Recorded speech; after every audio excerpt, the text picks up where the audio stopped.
Alright guys, so I'm gonna make some lo-fi. I was at my brother's house yesterday and we were playing with his guitar because he got like a new pedal and shit. So I got a bunch of audio right here. I'll show you guys some stuff I got and then we'll start chopping it up.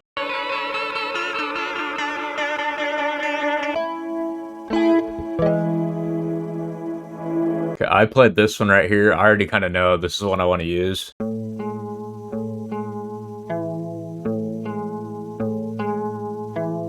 I'm gonna add drums, and for lo-fi, I try to at least like punch in my shit, you know what I mean? Instead of clicking it in, you just get a little bit more like a natural sound to it. So I like using FPC, get an empty preset, and then go find your drums.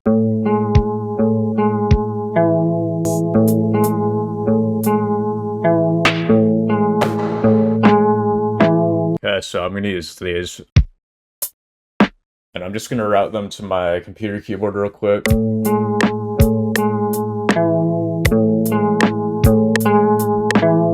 I'll use that right there. Now I'm just gonna add a little bit more filler stuff, but for like the main body of the sound, you know, your kick, snare, and hi-hat, I like to do that by hand. Okay, I'm gonna use a shaker, and I'm gonna just fill each 4. I'm gonna go over here and copy everything, paste over some, and then hold shift and just make everything lower like this. Do the same thing while it plays now.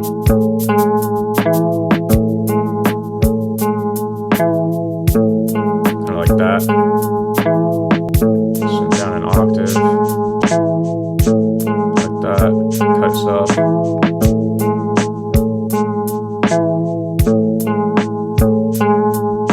I'm gonna layer the snare with the snap. And I'm gonna take another shaker, and this time I'm just gonna fill each 2, select everything, and now make them low from the get-go. Shift it over. And now the envelope again. And I'm gonna add this little perk.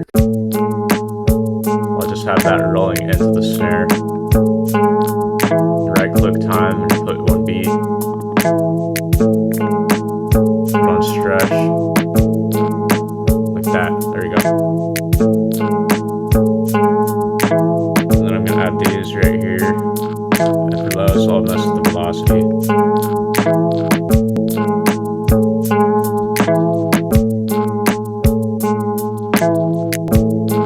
Select those. I'm just gonna drop it down even more.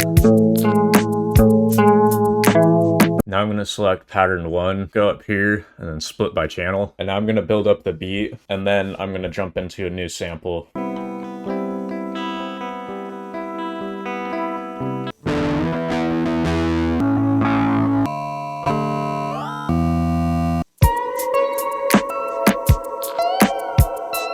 So I built up the beat a little bit, and then I found another section. So I put it here, and I cut out all the drums for the transition. And then one trick I like to do for transitions is go on your master, put 2 different filters on there. 1 low pass, and then 1 high pass. They kind of just cancel each other out. So let me play that for you guys really quick.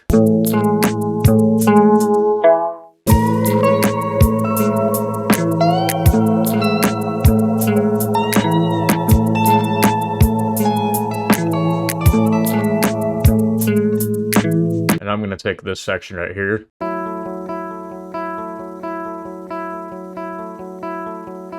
And then just to fill in this extra space right here, I'm going to take just that, trim it like that, so they're going to kind of fade into each other. I added a bit of a reverb and then a delay, just so it kind of fills in that gap once it stops. And so yeah, here's that.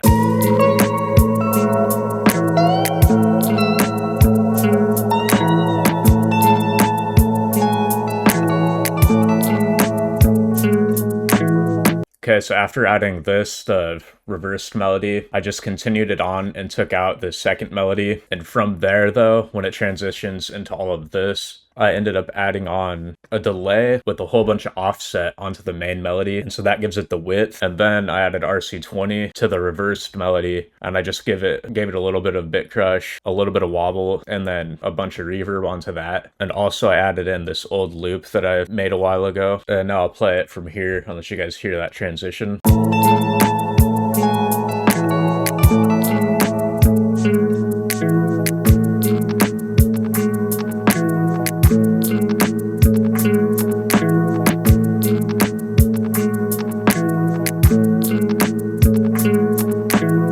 last thing I'm gonna do, I just routed all the drums into one track, add a low pass filter, automate that, and then I'm just gonna have it all fade out at the end like this. So here's that.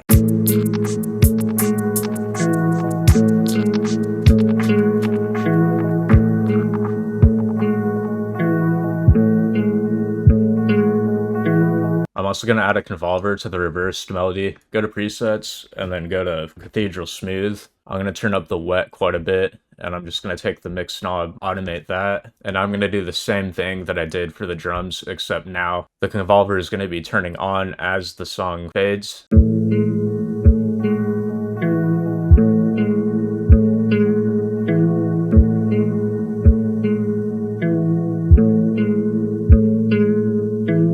The very last thing I did, I just added a really basic 808 on every bar. And for lo-fi, I don't like the bass doing too much. I like letting the melody and everything else do it. So it's more or less just to kind of give it a little bottom end to it. It's not really that noticeable though.